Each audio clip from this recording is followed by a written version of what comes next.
Good evening. My name is Angela Laporte, and I am a professor and current director of art education in the School of Art at the University of Arkansas. So welcome to our Art Education in Action lecture series. Today's lecture is paid for by the Walton Family Charitable Support Foundation. The University of Arkansas is located on the homelands and territories of indigenous peoples, including the Osage, Caddo, and Quapaw nations. Actualizing a respect for indigenous presence now in our communities is necessary to reckon and support indigenous survivance. So the title of this evening's presentation is Art Ed Dialogues with Nick Kozak and his students. So Nick Kozak will be discussing contemporary issues in art education through examples of his work at Manhattan Hunter Science High School. Kozak's students will also be co-facilitating discussions on communication and collaboration in the classroom. Together, they'll uncover issues related to educational autonomy, power struggles, and the importance of authenticity. Nick Kozak is an artist educator based in New York. He attended the State University of New York at New Paltz, where he studied art history and art education. Later, he completed a master's in arts and education at the New York University, where he also taught for 6 years. He has been a New York City public school teacher for 10 years at Hunter Science High School, focusing on contemporary art and general awesomeness. He is fascinated and frightened by living in the Anthropocene, and his juxtaposition often finds its way into the social sculptures he creates with young people. Ignavelis Barriola, Naya Dyer, Nada Ibrahim, Natalia Torres, Devin Waxman, and Alyssa Wheeler are all students at Manhattan Hunter Science High School. They range from ages 15 to 17 and enjoy talking about real world issues in a mature manner that pertain to their and their peers' future. Please welcome our guests. Ooh, okay. Hi, everyone. How's it going? Happy Monday evening to you. Happy Pi Day as well. I'd love to know in the chat what type of pie you will be enjoying this evening. So folks, throw that in the chat. And while you do that, I want to introduce my students. Let's all just unmute real quick and just say a quick hello. It's okay if you talk over each other, but yeah, throw something out there into the world. Hello, I exist. Hi. Yep. Hi. Hi. One. Hi.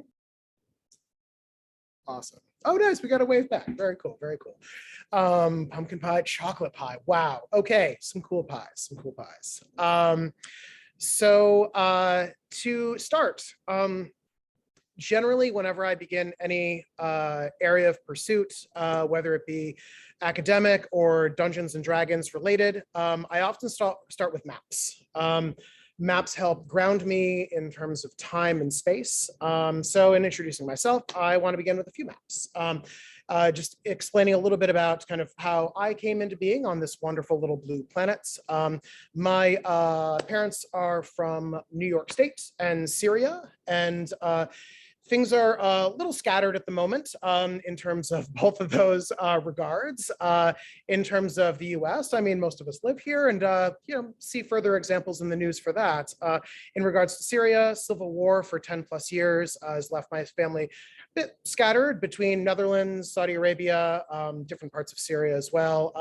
It's bit of a mess, but we do what we can in terms of supporting one another. And I like to begin with this because this is something that often informs a lot of my practice, my attention to the topics that I bring up in my classroom. It kind of always comes back to the places where we're from and how that affects who we are today.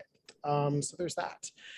These are a list of adjectives that have been used to describe me in the past. These are all by current and former students.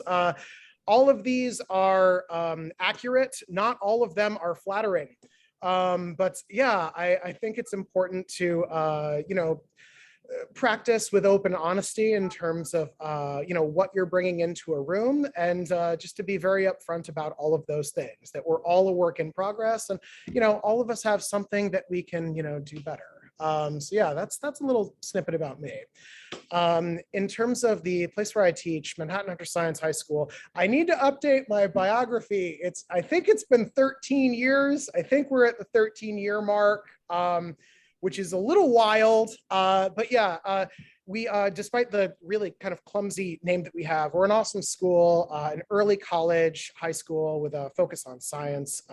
The big kicker for our school, I think, is that our seniors, we have one of them today, Alyssa Wheeler, get to study at Hunter College and usually graduate with between 10 and 20 free college credits, which is kind of awesome. It's this wonderful bridge program, getting students from a high school environment into a college environment. And it's just wonderful. The students tend to come from a variety of socioeconomic backgrounds. They come from all 5 boroughs of New York City. Some commute up to 2 hours to get to our school. Some live down the road. It really is quite an awesome and diverse place. I'm going to pause there, actually. Yeah, just students, like, if there's like a, I don't know, 2-cent version about our school, how would you describe it? That's very much a teacher perspective that I gave, but how would you encapsulate our school in a nutshell?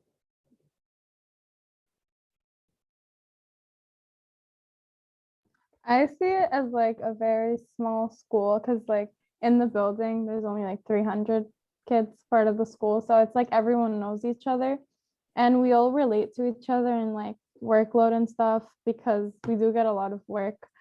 But I know it's like we're a good, like, it's like we're building up to going to the college and like learning there and being with actual college kids. I'm curious, Alyssa, if you have a perspective. So you're going to be my senior perspective on so many things. What about the 12th grader perspective?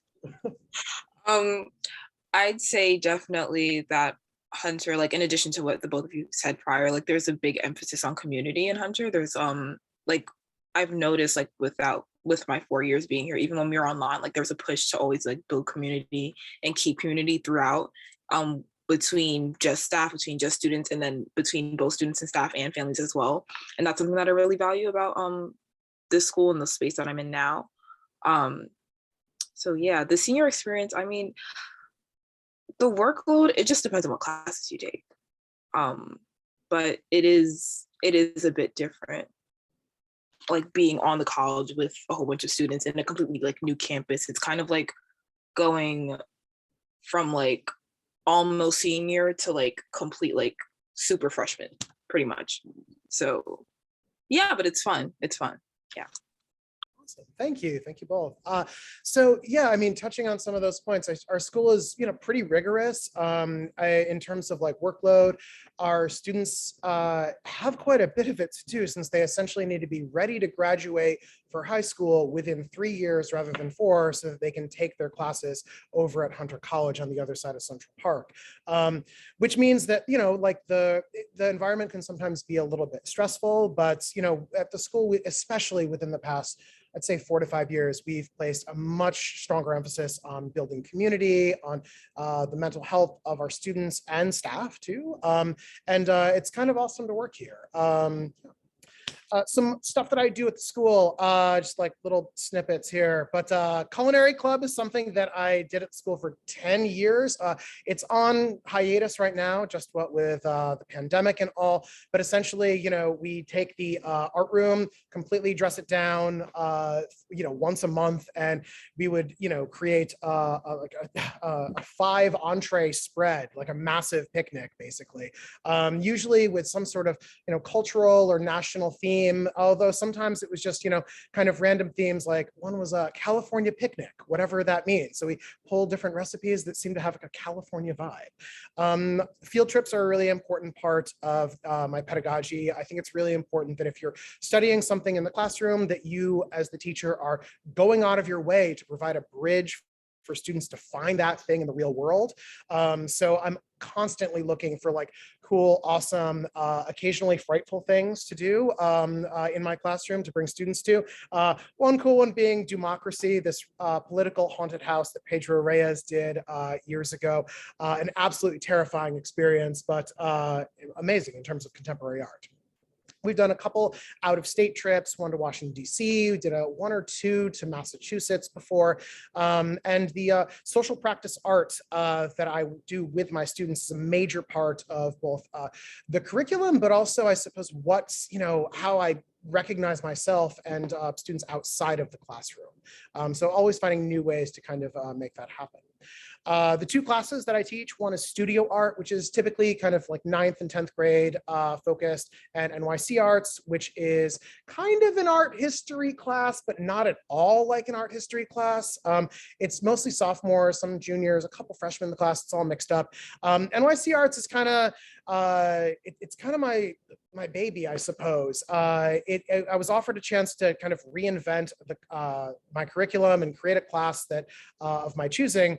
And this is kind of the class that I wish I had taken in undergrad. So we spent about a month studying an exhibit or an idea or something here in our city, and then we go see it in person. And it's awesome. I think it's the best class that you could ever take anywhere.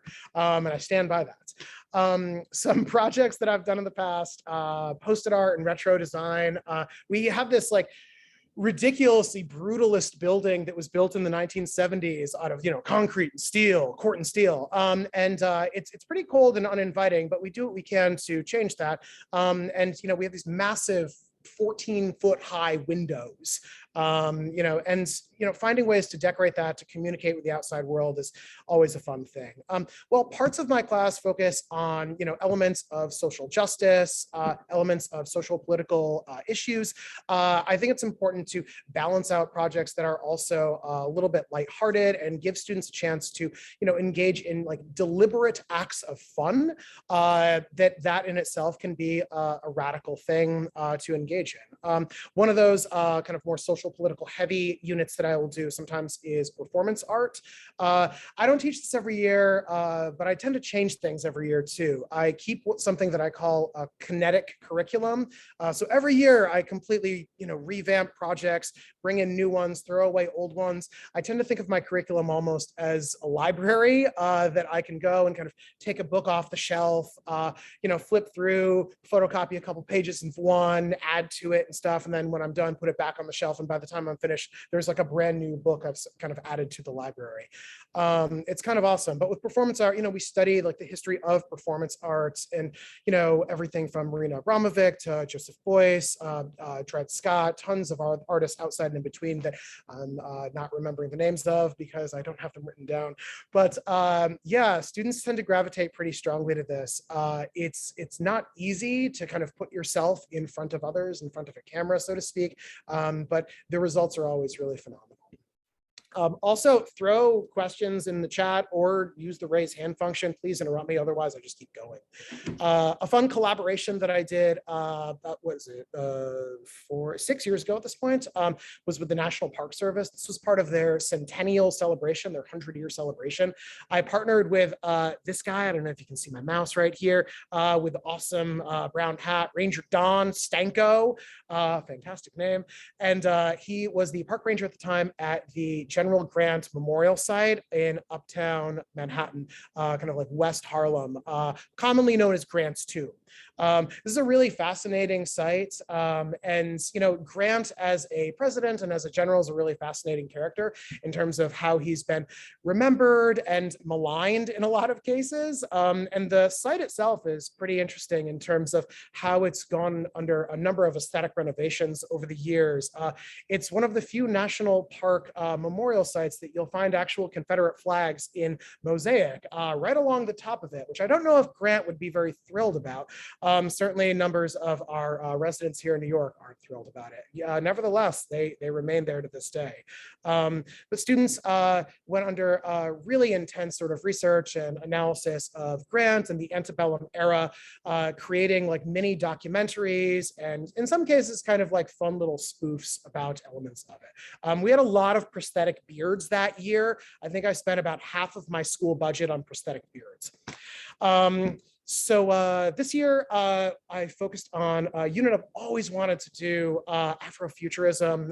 It's such a fun and awesome and engaging area of study that encompasses decades and decades of music and art, artists and literature. And we really kind of approached this from all angles. We listened to some Sun Ra, we read some Octavia Butler. We got to have a Zoom session with this awesome Afrofuturist, Mark Modimola from South Africa. He's in it's Johannesburg, and oh God, it was just so freaking cool. And then of course, after spending about a month or so studying this, students made their own work based on kind of futurist ideas from the own cultures from which they are from. And you can see here, there's Natalia's piece right here, this amazing llama with like this like incredible decorations made out of actual animal skin. And there's like these fluffy parts. And oh my gosh, I want to put Natalia on the spot right now to talk about it. Give me a thumbs up if that's cool. Go for it, Natalia. Tell us about your llama piece. Okay. So like beginning the project, Kozak came up with us with this, he just throws out the projects and what we have to do and we just kind of go with the flow from there. So at first I was kind of I was very confused on what to do, of course. Didn't have any idea. All I know is 2 words popped up into my head. It was llama and carousel, but as you can see, there's not really carousel right here, but I feel like the carousel really inspired it all. And the reason I chose llama is because I'm Peruvian and I feel like llama has always been like one of those staple piece, like everywhere I go, just llamas. And Kozak came to me with this animal parchment. And at first I was kind of like weirded out. It's like real animal skin. I was like, okay, I'll see what I can do. And then little by little as I went, like the whole llama just started coming together, and little by little like it became what it is and what you see it. And it was really fun doing it. It took a village, but it was very fun. The outcome also looks really nice. Awesome. Some of that village is here too. Snaps to the helpers of the llama's assistants. Yeah, okay, so I feel like I have to mention for a little time, okay, for us millennials that came of age around what was, I guess we now call it the Great Recession, I just like hurting for work and found myself working at a parchmentary in upstate New York. We're literally stretching animal skins for a variety of conservators that work in like museums and stuff like that. And we had like kind of big decoration-based projects that were happening in Shanghai and stuff. It's a wild place, Pergamena, check it out. If you ever need parchment, some quality parchment there. I might have stretched some of those skins. Moving along though. Oh, crap, moving the llama picture instead. And finally, just kind of wrapping up some of the curriculum stuff that I've done recently. I've only done this twice so far in the decade or so that I've been at Hunter Science, but we have these beautiful long hallways. They're hundreds of feet long. And once in a while, if we need a project just to kind of like something low key, kind of burn off some steam and kind of flip the typical paradigms of art making on its head, I do this paper plane unit, which if I want to dress it up really formally for my administrators, we call it Kinetic Origami. But it's essentially designing, aerodynamic sculptures out of cardboard and launching them in this massive hallway. It sounds really basic as I say it, but the level of nerding outness that happens in that hallway every day as people are just like trying to throw their planes, trying to get their form just right. It's almost akin to a physical education class, this kind of fun hybrid between the two. So yeah. Outside of the classroom, I tend to bring educational processes into my art making as in the same sort of ways that I suppose I apply a lot of art making strategies into my pedagogy. And this is really where I feel like the projects that we do in the classroom are kind of prelude to some extent to what we're able to accomplish outside of it. I should say most of the work that I do is all about advancing the voices of young people and getting adults to quiet down and listen most of the time. I think the world would be a lot better if we had young people at the table where decisions were being made, since they're often the ones that inherit those decisions. So just going through a couple pieces, an early one that I did was called Talk to Me. This was at a gallery in Brooklyn called Pioneer Works. And this was essentially having students create sort of vocab translators for what they often say to adults, but what they actually mean when they say it. And there was a wonderful sort of frank, open, honest, candid conversations happening with that. Art Ed Dialogues, which y'all are now part of. I'm gonna expand this screen really quick. Turn on your camera if you can. I'm just gonna take a quick little screenshot. Make a silly face, put your hands in the picture, put your thumbs up, whatever. Lean in close if you're sitting in the gallery. I'm gonna go a little 3, 2, 1. There's definitely gonna be a time delay. 3, 2, 1. This is it. Get those cameras on and awesome. Very cool. Very cool. Keep the cameras on. Just go for it, man. Just go. Oh, there they go. All of them all flicker away. Yeah, I'm not going to talk about this because y'all will be experiencing it in just a minute or two. Open Space, a collab that I've done with the organization Art21 a couple times, inviting students and teachers to come together and talk about specific types of classroom content that students want to see more in their classrooms, and having a moment where teachers can sometimes defend or share their rationale for why they may do things a certain way, or create certain types of projects. Citizens of Earth, one of my favorite pieces, I guess. I've done this 3 times. The most recent time was at the Queens Museum in Queens. This essentially invites participants to create a small passport. We have student ambassadors that were wandering around Flushing Meadows Corona Park, essentially asking people their ancestry or immigration stories in an effort to start to see ancestry and immigration as almost 2 sides of the same coin, trying to increase areas of empathy surrounding the migrant crisis of today. And kind of fun part of this piece, we invite everybody to get documentation to travel anywhere on our planet if you need it. Students would take a photo of you, we would Photoshop it really quick, print it out, and then paste it right into a little passport and hand it right back to you. All evidence of that exchange is deleted except for the passport, which that person is then in charge of. The only thing that they leave with is the stories that they share, and of course, this flimsy little sheet of paper that supposedly will allow them to travel anywhere they want on the planet. It's a really cool piece. It's provocative at times, but students always come away with it with really intense and awesome stories from complete strangers that they just meet, just starting conversations. It's awesome. A more recent one that I did was, I've wanted to do this so much last year when we were stuck in remote learning, but essentially a classroom in a park. This piece is called Opposition Position, installing a classroom in a park called Inwood Hill Park in Upper Manhattan. For this piece, it was for about 6 months, and every month, the first or second week of the month, weather pending, students would create essentially lesson plans on topics that they thought needed to be covered in schools. This was great, and like people from the neighborhood would show up, and it would put students in that literal position of power at a little lectern. And adults would come sit down at the chairs, and we'd have mini worksheets and stuff and little projects that we would all work on, and this wonderful kind of paradigm shift of where education takes place, and who's delivering and who's receiving, and the fact that it's often much more collaborative than it is given credit for. Finally, the most recent piece that I was able to do was with fellow educator Belle Espinal at Hamilton Grange Middle School with her students. Alyssa Wheeler, who's here with us today, worked on this piece, and a photo of her is right here in this corner of this sculpture. Lean in, there it is. It's right there. I'll send you the file. And a lot of the photos she actually took for this sculpture, but this piece was looking at borders that we place between neighborhoods and between countries, and kind of looking at this sense of otherness between us and them, how outsiders may view where we live and how insiders may view where we live, in an effort to kind of break down some of these artificial boundaries that we create to divide people from other people. The work for this was like really fun, really provocative, and also like really just, I don't know, enjoyable. We worked together for, oh gosh, I want to say like 4 months. It was about 4 months, Alyssa, and installed it at a gallery in Harlem.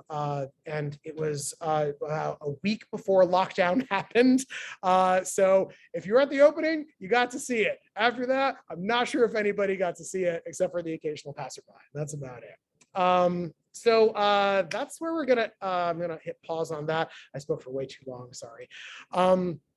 And I wanna kind of allow the rest of this talk to be where the rubber meets the road, so to speak. The intersection of kind of social issues and education, which is where most of my pedagogy and most of my art practice sort of centers around.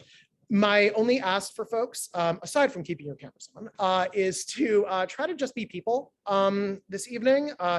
Not just students or teachers, just try to like really see one another, yeah? We've got 3 topics and 6 students who will be kind of piloting these topics. The first one will be from Alyssa and Naya on educational autonomy. The second, Nada and Devin will be talking about communication and authenticity. And closing it out will be Ignavelis and Natalia Torres, who will be talking about power conflicts in the classroom. I'm going to pause there. Any questions, comments, concerns thus far?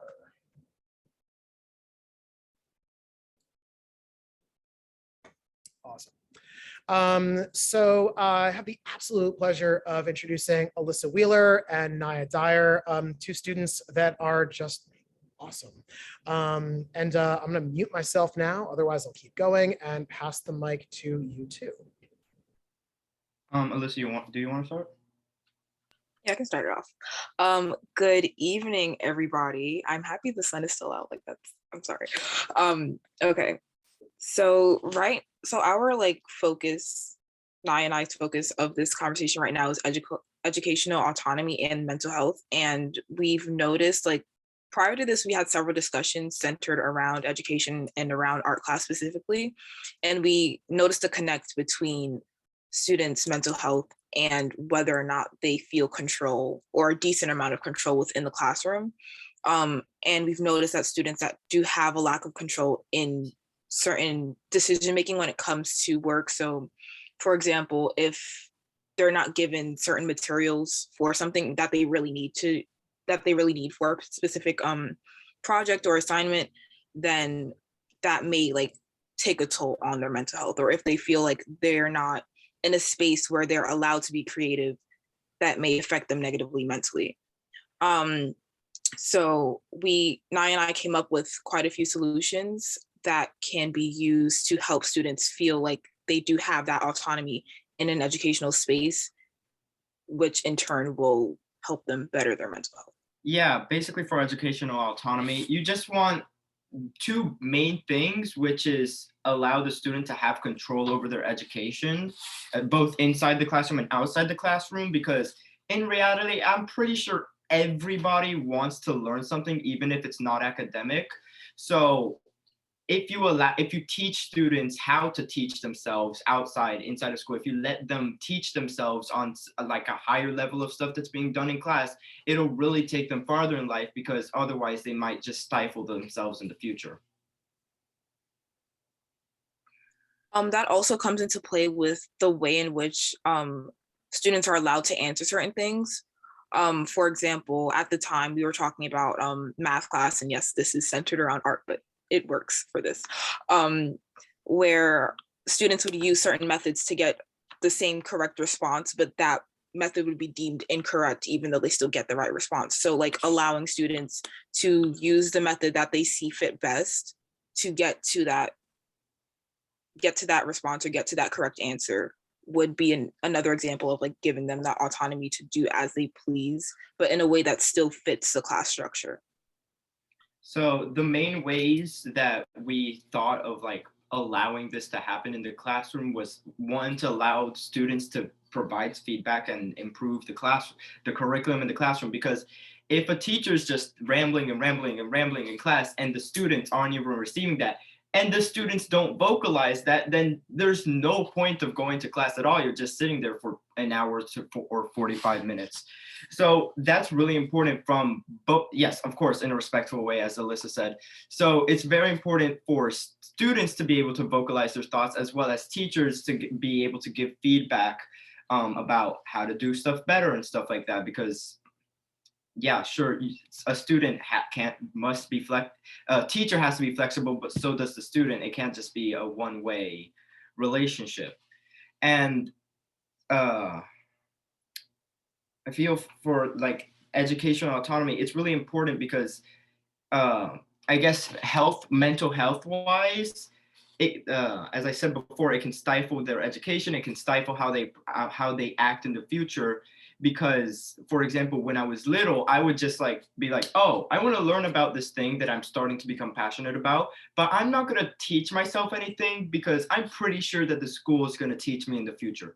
Turns out that wouldn't happen until like high school, and I was in middle school. So it's really important to allow students to teach students to take note of what they take note of, because at that point, if they know that they noticed it, then they can know how to respond to it. Alyssa?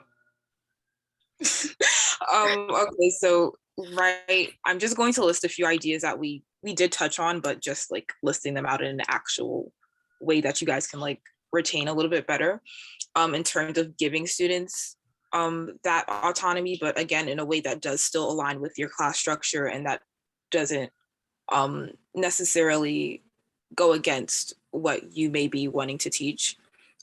So allowing students to have options for specific projects. Kozak did this over quarantine. I don't know if he still does it now, but sometimes students didn't have resources to complete certain tasks at home, or there's an option to do, let's say, a project with a family member and a student didn't have the best relationship with a family member, or they just didn't want to create something with a family member, or their family members at work all the time, so on and so forth. Like, people have different situations where they're not able to do certain things. So we'd get options of, it would be the same overarching theme, but the project would be tweaked a little bit differently to apply to everybody's circumstance. And I found that very helpful. I know several of my classmates found that very helpful. Another solution would be, in addition to allowing feedback, also, like I said before, just making sure that feedback isn't harmful on both the teacher side and the student side. We wrote that like it's important to make sure that you're not transferring that not so good energy that you may be feeling to your students, and making sure that they're aware of their state, and they're not transferring that negativity onto you or onto another classmate, so on and so forth. And Kozak said, I wrote this down in my notes. I was like, oh my gosh, this is so smart. Making a scenario that encourages curiosity. Like, when he said that, I was like, oh my gosh, yes. So like posing a question that makes students really think and promotes them to like be creative and think outside of the box is really important. And then, of course, curiosity can lead on to just the student doing whatever they want when it comes to teaching themselves. And when it comes to actually promoting and teaching a student to teach themselves about any subject, the best way that we really saw, like the best way we can really promote this behavior is by like having a project over a week. You just write down questions in your head. It doesn't have to be anything important, literally just anything in your head. Oh, how do cameras work? Why is water important for the body? I can't really think of anything, but just these questions that occasionally pop into your head, a lot of people just end up ignoring. But if you write them down and then have students like pick 8 of them or something like that, and just answer them at a surface level, it can just create this habit for students to just like, yeah, I have a question, let me educate myself, and it can end up going on to things that they actually like value. For like, I don't know, if you're if you're at work and you're not in college anymore, but you still want to continue your career and go to a higher level, then educating yourself on how to get to the next step and how to get promoted might be really important. So how much time do we have left? Sorry, I was muted. Like 5 minutes or so. You can keep it kind of fast and loose. But I feel like, you, in asking that, you have created the transition to the kind of second half of this. Yeah, take it away. Yeah, so for the group in general, I don't know how many people are here, but like, what are ways that you can make a classroom more educationally autonomous, and like that can also like improve the mental health and all of that? But this is the base question. You can elaborate in any way or form. So I should say each of our student groupings, all three of them, are kind of going to end with a question for all of our participants in our audience tonight, to kind of lead by example and kind of model how these sorts of conversations can happen between adults and young people. So this is me kind of explaining that, but also stalling to give people a minute to think of how they might want to respond to this. Responses can happen in the chat. You can use the raise hand function. You can just unmute and say a thing. But yeah, I'm gonna pause.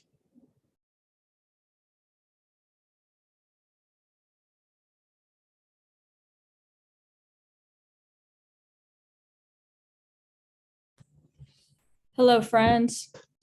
I just wanted to say thank you for this presentation, Alyssa and I. It's great to hear from y'all. I guess to answer this question, I would say leaning with vulnerability and being open to learning constantly. I feel, I guess background, I'm an MFA student right now.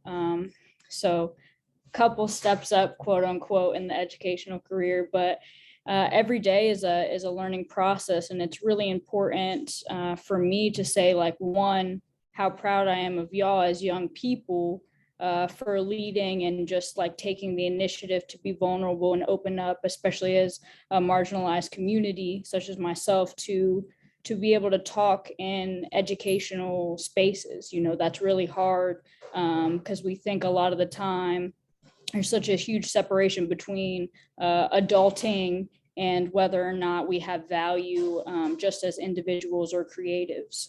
So I definitely say just be open, continue asking those questions that y'all are asking, and just lead with your heart a little bit. I think that's one of the biggest things that y'all can do, especially seeing the work that y'all are doing with Mr. Kozak, or Nick, as I'd call you. But yeah.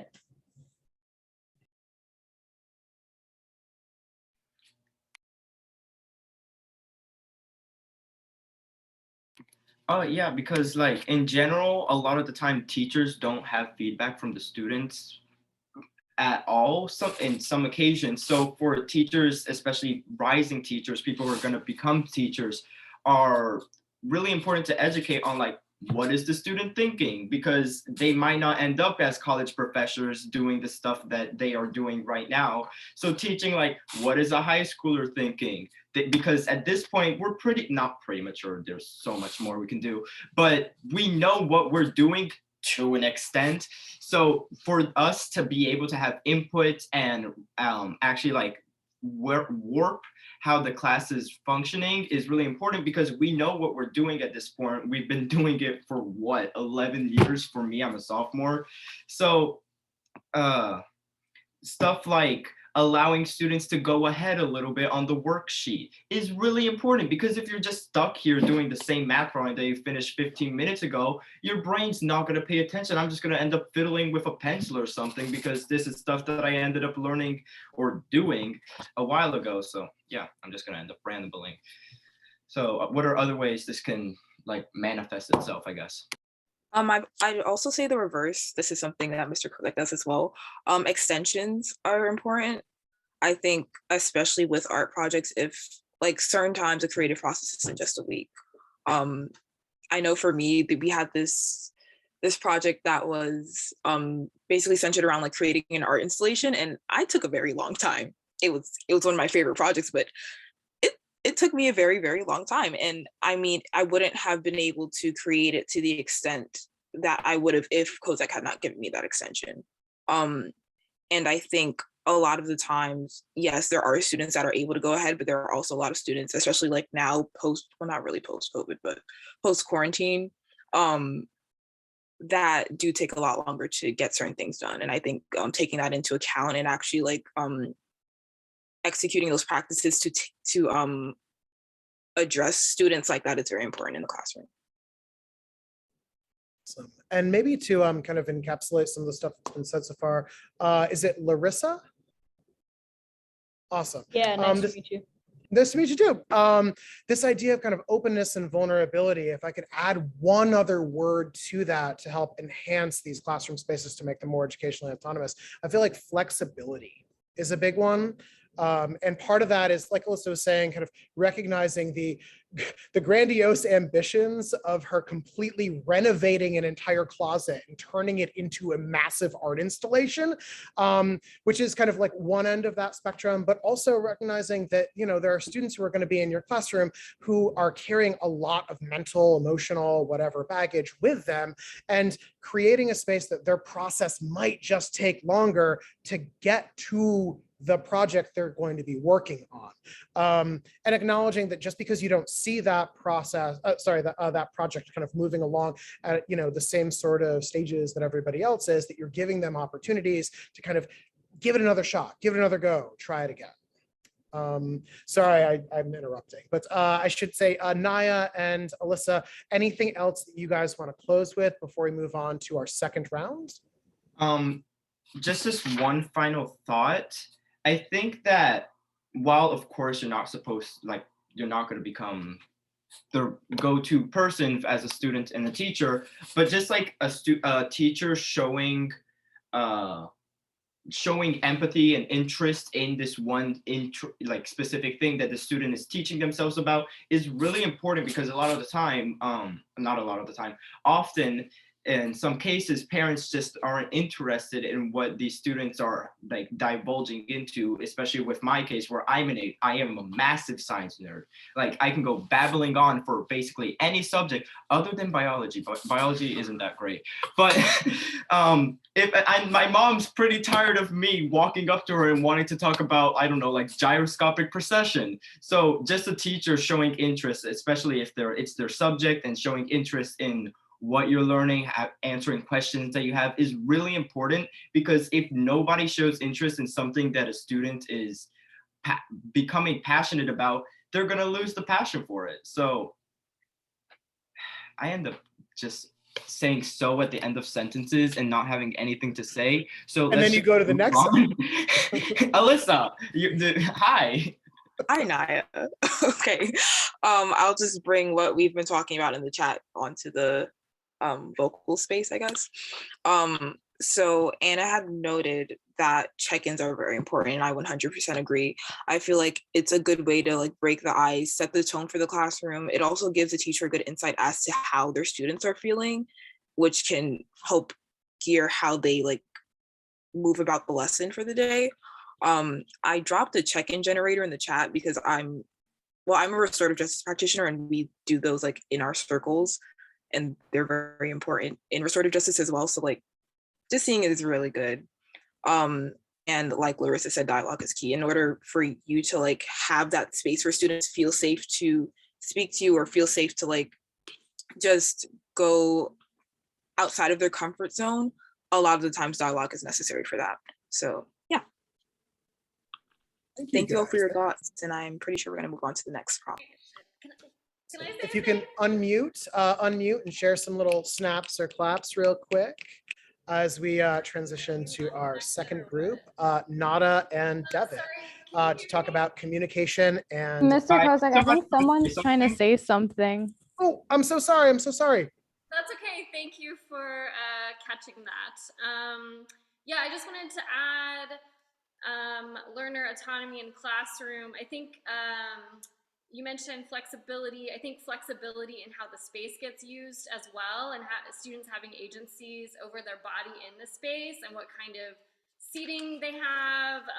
Can they stand? Can they be lying on the floor? Can they move around? I think that is really important in early childhood education, and as an adult college student, I would love to have that option too. So Just want to put it out there. Thank you so much. I'm so sorry for speaking over you there. I was not paying attention. That's awesome. Yeah, you're absolutely right. The way that students are able to kind of physically maneuver around the classroom, and that it's a space that's kind of that activates their interest and allows for, you know, different types of seating, different types of work, is so important. Thank you so much for adding that to this. Anyone else before we jump on to the next? Going once, going twice. All right. All right, let's push on to Nada and Devin, here to talk about communication and authenticity. Go for it, guys. Hi, guys. So I'm Nada, and so we're speaking about communication, authenticity, obviously. So before we start, me and Devin just want to share two like opposite types of stories. So two different short stories about our learning experiences with our teachers, like in the classroom, and how like communication plays a role in that. So, and when I was in like middle school, I had this one teacher, and she'd been teaching there for a really long time, and she spent majority of her time talking about her personal life, like about her kids, her dog, her vacations, and she just like go on tangents. And I feel like that took away from my learning experience, to the point where at some point, like students in the class would use it against her. So they purposely like bring up a topic just so she could speak about it because they didn't want to do work. But looking back at that, that actually did more negative than positive, which obviously like at that age and maybe even at this age, like you don't really see that. Like we don't realize it since our brains are still developing. So we just don't want to do work. So Devin's gonna tell his story. Yeah, so one time I had a class where the teacher was really stressed about covering all the topics that she had to cover in the year, and she expressed that in how she taught. You know, she was always like, "Oh, we need to get this done before this time, this due date," and so I felt like that negatively impacted my learning because it put stress on me and also the other students, and it wasn't like it didn't help me because I didn't learn at the pace that I was used to learning at. And I think it's really important for teachers to understand like their students and to know when their teaching needs adjustment, to also to help maximize their students' learning. So yeah, I think some ways that we can form a less stressful environment in the classroom where everyone can speak without being afraid of being judged. And it's important for the students and the teachers to feel like that they're in that environment where they can be themselves, but not too much to the point where it's like distracting, like Nada was saying. Yeah, so me and Devin came up with these like points that we think will find like the in-between of our stories, like the middle point, where I think that would be like a great class to be in. So the first point we have is about validation. So a lot of the time, some teachers will try and seek validation from their students, which is not very good because then it kind of like distracts you, or it kind of blinds you. So instead of like trying to get your students to know as much knowledge of what you're teaching them, you're trying to make them happy. So it's obviously you want your students to like you, but not to the point where you're just trying to get them to like you. It's not right. And also when you do that, when people do that, it like the students can tell really, like I feel like it kind of severs the relationship between the student and teacher. Rather it does more negative than positive essentially. So moving on to the next point, check-ins, which were mentioned. I think check-ins are really important. After every week, even the beginning of class, teachers will like ask the students how they're doing, what they did, whatever, either if it's positive or negative. I just think it's really important to check in about your day, and it's also important to check in on like the curriculum that the teacher is teaching, the way they're teaching the topics that we're learning about.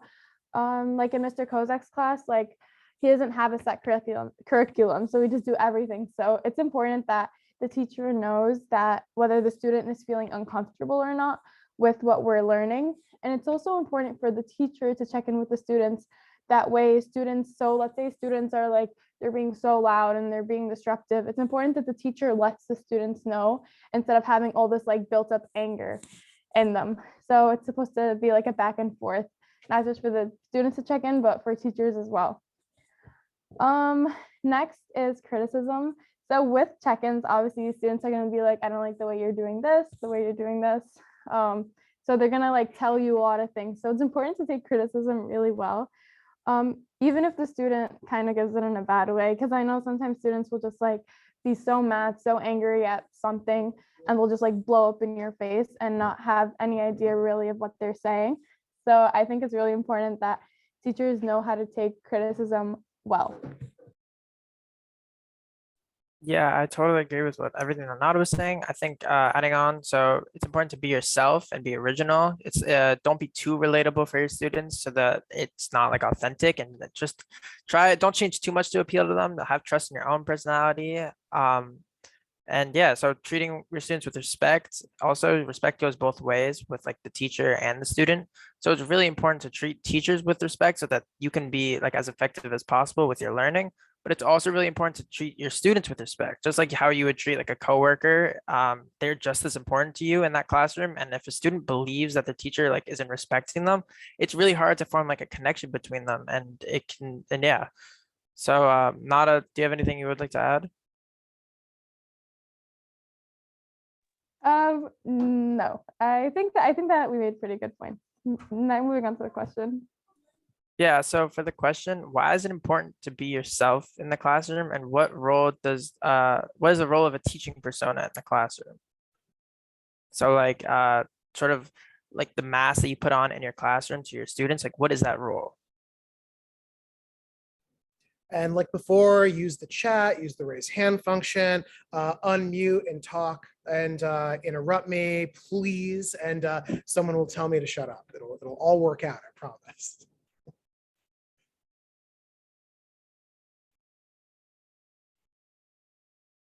Nice. Anna in the chat kind of talking about leading by example, kind of modeling what authenticity could look like. I'm just going to use my mute button. I don't like typing today. So one of the things is active participation. I think that's one of the things we talk about a lot in the MFA program is not only active engagement, but active hearing. I think a lot of the time we get active listening involved, but we're not actually hearing what other people want, especially students. So in that engagement center, I think it's a really positive thing to not only just be there as specifically now that I'm starting to teach, not only just as the sole person who is the holder of knowledge, but my students also offer things to me. You all are offering me right now new questions that I am learning to investigate and talk about with lived experiences. So like active participation and hearing is one of the things I think getting outside of a teaching persona, not just being flaky with the students. You can just be yourself and be open to that.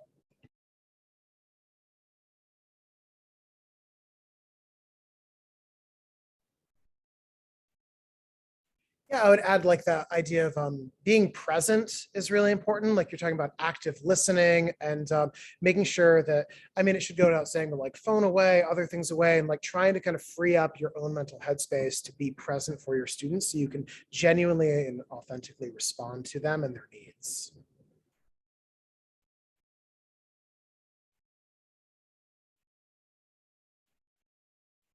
Nada, Devin, we're so short on time, this is ridiculous.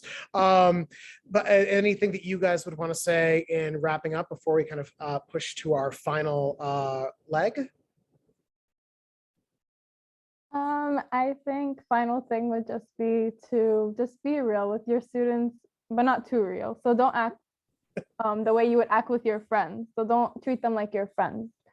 Know that you're still their teacher, which leads into the next topic of don't let them know you're like, don't make yourself too powerful, basically, with Ignovelis and Natalia.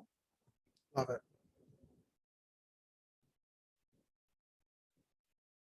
Yeah, I'd like to just add that don't be transparent in your classroom. You know, your students know what they need best to learn, and you know what they need best to learn as well. And just like they can give you criticism, you can give them criticism, and it works both ways. So just really be transparent. So thank you both. Some snaps to Nada and Devin. For Ignavelis and Natalia, I wonder, so much of our topics have kind of intersected with some of the points that you were going to bring up. I want to know if like you think we can jump to our big question at the end here. What are your thoughts? I'm going to pass the mic to you and let you guide this one. Yeah, well, I was, great presentations by Alyssa, Naya, Devin, and Nada. But I was thinking the same exact thing. I feel like, being last, I feel like ours is kind of like the overall, basically we were talking about power conflicts in the classroom, and I feel like everyone's presentation really covered, the different conflicts we face in a classroom, within some teachers and some students, and the relationships between the two. And it was just all about building respect and having a well-run classroom. I don't know if anything Ignavelis wants to add, but I definitely think we could jump straight into the question. I think the only thing I would like to add is to this one point we were going to bring up about how to like bring in respect into the classroom, which is like to have like these mature conversations between you and your students when there's like altercations or one of you guys like feel like something's off, because I feel like it's important to like have conversations and be able to come back to it if you guys are not in full agreement, because at the end of the day you guys are like, there's like, we're two parts, like if there's one problem, there's multiple parts to it. It's not one-sided, and we should all be able to have a voice and express how we feel and have open-mindedness to everything we say and be able to like think about what they say and grow from that. Awesome. So this question of power conflicts in the classroom, wondering what has been missing from this conversation that we've been having in order to kind of like bring these conversations into classrooms.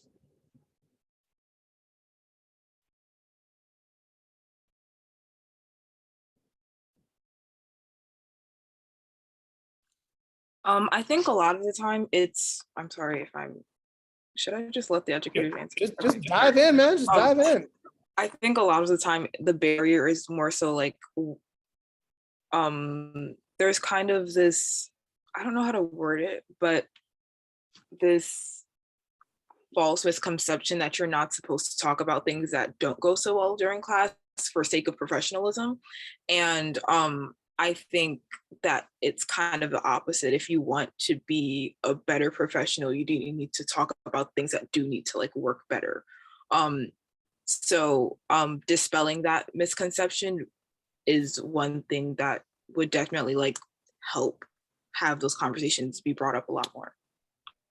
Yeah, I kind of think, to bounce off of what Alyssa said, I kind of think that a lot of the time the authority that the students have to follow under are just saying, yeah, we hear you. And we have no idea how they're going to respond if they're just kind of just saying that. It's kind of incredible how little information you can get just from, even though you've gotten all this criticism, you write paragraphs and paragraphs of paragraphs, or you speak paragraphs of information about like, what are these problems that students are facing and all of these issues that we're all conscious of as students and maybe not as teachers. But and then all we get as a response is, we hear you, which is what, 3 words, is incredibly frustrating, because in reality, we never understand we never even realize if things are being put in place to reflect what we've just said. So allowing discussion and actually like talking and responding in a human way really allows people to know like, oh, they properly listened to what I said, because otherwise they wouldn't be able to respond in such a capacitive manner. We hear you is such a generic answer. I feel like so much of this circles back to a point that both you, Naya, and Alyssa brought up on your slides. This idea of like how we provide feedback is really important, but also what we do with that feedback.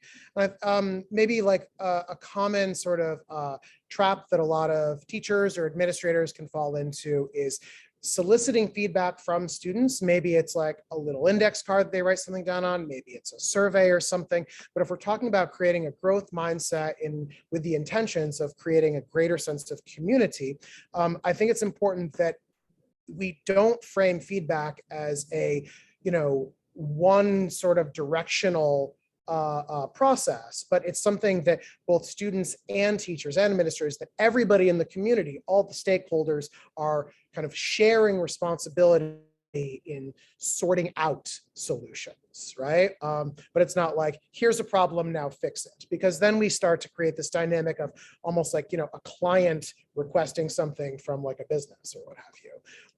And it becomes like very one-sided, and we're still playing with hegemonic power structures and such. I want to flash back to Ignavelis and Natalia, just in terms of kind of tying this one up. Other thoughts that you feel like you want to throw out there that we haven't covered? I'll ask you guys, what's missing to continue this conversation in our classrooms? I feel like we've all been students one point in our life. Like it's kind of, we're students right now, college students, high school, elementary, middle school, graduate student. Like we've definitely all been through, that classroom environment. And I think our question was just really to get your guys' opinion and try to continue this conversation of things we can better in a classroom or in an environment, because I feel like our comfortability is very important, especially with teachers and students, like Ignavelis said before, where it's not just a one-sided conversation. Like it's important for teachers and both like students to feel extremely comfortable. And like everyone I think was Nada's presentation also stated how it's important to have that good communication between teachers and students. And I feel great in this classroom. I want to learn. I want to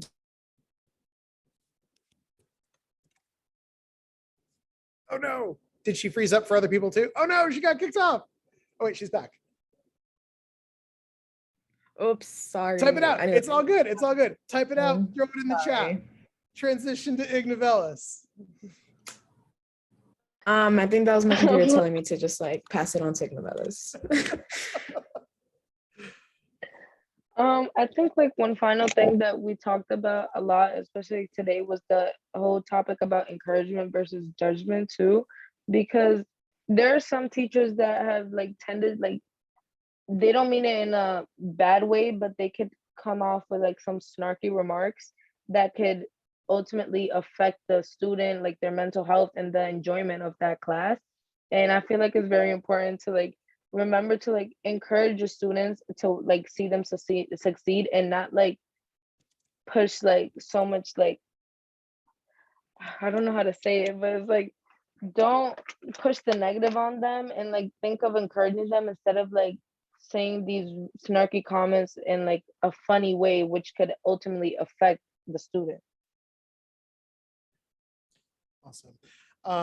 I would just say it's really important. All the words that we choose in our classrooms are just as important as the artists that we choose to present to students, the type of work that we choose to do with them.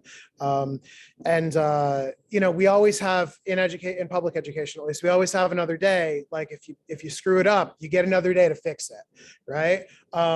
As much as I wish we could have another day to talk about all of this, because we're so over time, I feel like Angela is going to like get one of those like hooks to drag me off the stage or something right now that reaches all the way to New York City.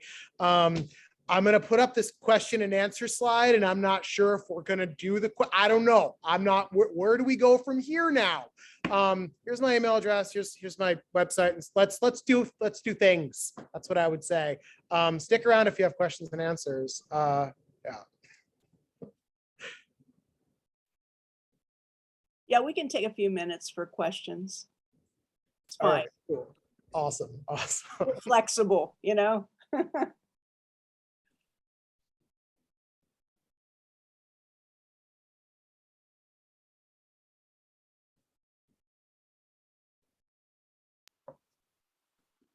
Does anyone have a question?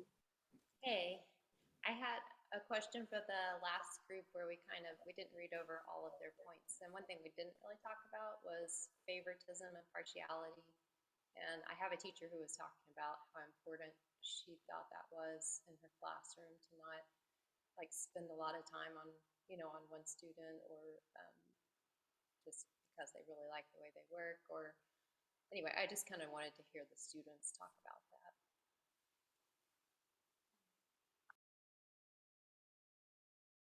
Were you able to hear clearly Angela's question about favoritism? It was? Yes, and she wanted to know how students felt about that. Yeah, sure.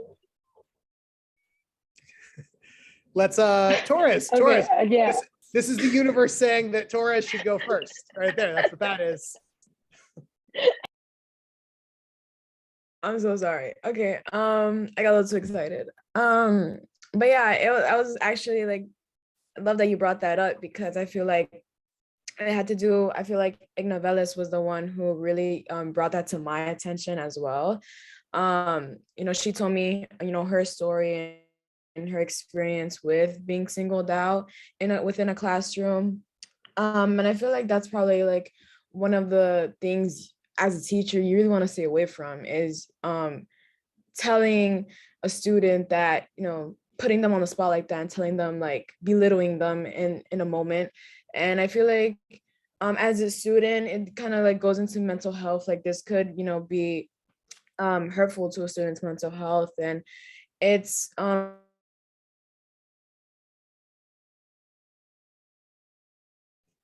Pick it up, Iggy. Pick it up. Okay, this is like something we like directly talked about today, before we left too, is how the singling out and the favoritism, once the student feels that, it directly leads to this like power conflict in the classroom, and like it could ultimately lead to this abuse of power too, because it's like the student is gonna want to like basically go against whatever the teacher's saying and want to like express how they feel, and if the teacher doesn't listen, it creates like this bad connection and bad relationship between student and teacher, which is like the whole favoritism thing. I've had to deal with it, and it's just not like, it doesn't lead to a good learning environment, especially, and it just like affects every student, not only like the student like being favorited, but every single student, because the student being favorited may succeed the most, but every single student is then left struggling and loses interest in what they're learning. I agree with Ignovelis. I feel like if you're the favorite student, obviously that feels good to you, because you're the favorite, you get away with things more, stuff like that. But I feel like it's okay. I don't agree with if the teacher shows that they have favorites, but I think that if the teacher, it's okay for the teacher to have favorites. Like I feel like that's just natural. Like it's okay to have a bias. I feel like that's okay as long as you don't show it or give the student more pluses. Like it's okay if like during lunch you and that student or those students are playing cards, but if you're giving that student an extension and other students, you're not giving them an extension because you just like that student more, that's not okay. I think it's okay to have favorites as long as you do it in the right way. I 100% agree. I think that like you're human, number one. Before you're a teacher, you're human. There's going to be people you don't like. There's going to be people you don't like. And it doesn't matter where they are in terms of like your relationship with them. So you can have students that you like and have students that you don't like, but it's just about how you navigate that. And bottom line, like maintaining that respect throughout. So yeah. I would only add like the idea of teachers being like really, really aware that they may be bringing unconscious bias into this. And it may not be favoritism in a very obvious way, but it might sneak in there where you start, being a little bit flexible with, one student, but not with the rest. And it's really important. I mean, if we're talking about, UDL, Universal Design for Learning, that we are extending all of those benefits that we're allowing for one students to all of the students, that like everybody is allowed to kind of participate in this sort of grander flexibility that you're showing. Yeah.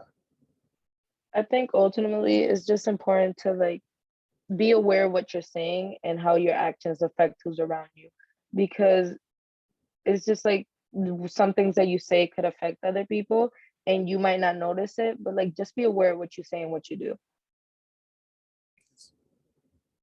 Yeah, because there's definitely a difference between encouragement and then there's also judgment where you could definitely depict both of them.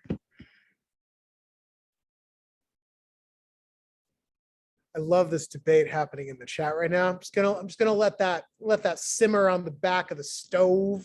You can just set that one back there. Angela, we have time for one more question, or are we wrapping up? You tell me. One more. Awesome.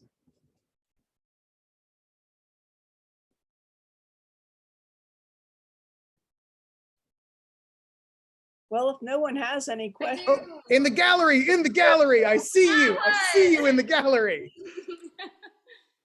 Hi, friend. Barely got it. Thank you. I am curious how you all feel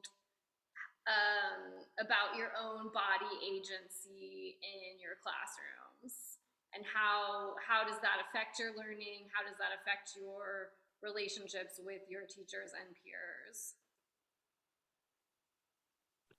I mean, again, the senior experience is very different, as opposed to like how it is from freshman year to junior year. For seniors, you can walk out whenever you want to walk out. If you have to make a phone call, you can walk out. If you want to go to the bathroom, you don't. Well, I mean, now we don't really ask anymore, like in like all of Hunter Science, from what I've been told. I'm not too sure. Sometimes you like put up your finger and you leave, but there's agency in that sense. But sometimes, in terms of like sitting down, that can like in terms of like remaining seated throughout class, that may be a thing. Or like if people walk around, sometimes teachers find that disruptive, and I would get distracted. So I mean, it does depend on like what's going on. If it's independent work, then maybe students are like more likely to like be able to go around. But in other cases, not so much, just depending on what's being administered at the time. I do think though that like it also depends on the class itself. Like if it's like a math lecture, then you may not be able to move around as much as opposed to maybe in our class. And for me, I dance. So in dance class, I can't just always just get up and leave, even though sometimes I really want to and just like take a break and like drink water, but like that's not always the case. So it just really depends on what's being administered, what's being done at the time. And yes, I would prefer to have that that agency to do what I want in terms of like my bodily autonomy throughout the class. But I also can understand that sometimes people take advantage of that, because I do know several seniors that would just get up, leave for like 40 minutes, not come back to the end of class. So like it really depends. I think this type of independence is also kind of loosely connected to how do you allow a student to use a computer in the classroom? Because a lot of the time, personally, I guess the mind wanders and you end up just like searching something up and going on a little tangent on something that's in your head, but you're still paying attention to class. And then eventually you end having that tangent and you come back and actually participate. But the thing is, you also have to trust that the student is actually doing stuff that's related to class and not just kind of doing wherever they want, not paying attention. So it's kind of just finding this balance of trusting the student and just like having these different degrees of what you're allowed to do. Because I think while it does suck to say, it is kind of a case-to-case, person-to-person case, because some people might get to take advantage of the liberties that you give them, while other people are going to use them in discretion.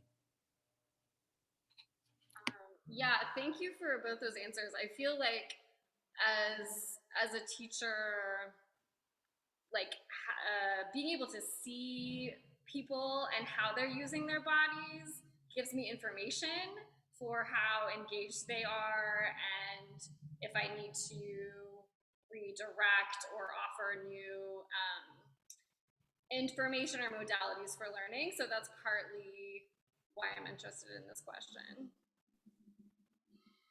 I would also add, like, my dream class, like my dream type of lesson is a work period where students come in, They pick up wherever they left off, and they're free to wander the room, to choose their own seat, to get their materials, to go to the restroom when they need to. They just come in, and we're just working on stuff together, this sort of communal making activity. And I know it is not the best sort of like lesson plan for an administrator to look at. Students come in, they work on the stuff. But those are always the most engaging classes, where you get to wander around the room and have 30 different awesome conversations with 30 different ideas as they're all making and working with different things. It's just the best. But getting to that point where students feel comfortable can take a lot of practice. And there's a lot of foundation that needs to be placed to get to that spot.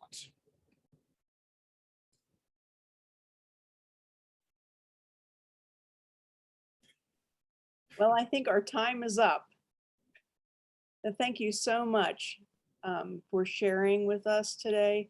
And if you have any other questions for our guests, I can also send them. And I think I'll stop the recording.